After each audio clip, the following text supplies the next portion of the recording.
ভুলে গেছো? না তো। খুব চুপচাপ যে। এটাই তো চেয়েছিলে। বলেছিলাম বুঝি। বুঝে নিলাম। বেশি বুঝলে না তো? একদম না। কি করব বলো? ধন্যবাদ আপনাকে ধন্যবাদ কেন? শিক্ষা দেওয়ার জন্য। কিসের শিক্ষা? মানুষ কিভাবে চিনতে হয়, একা কিভাবে চলতে হয়, অতিরিক্ত বিশ্বাস না করা, ধোকা কিভাবে দিতে হয়। আর কিছু? না বলাই থাক।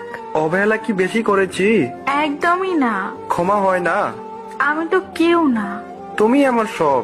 তা আজ হাস্যকর। ফিরে চলে আসো প্লিজ। ইচ্ছে নেই। থাকতে পারো আমায় ছেড়ে? দিব্যি তো আছি। এ ভুল আর হবে না। সুযোগ দিতে চাই না। এভাবে বলতে পারলে? বাধ্য হলাম। তুমি আমায় বুঝলে না। চেষ্টা করি না আর। আগে তো সবাই বুঝতে। বোকা ছিলাম তো। তুমি না আমায় ভালোবাসো? ভাবলেও ঘৃণা হয়। আর কষ্ট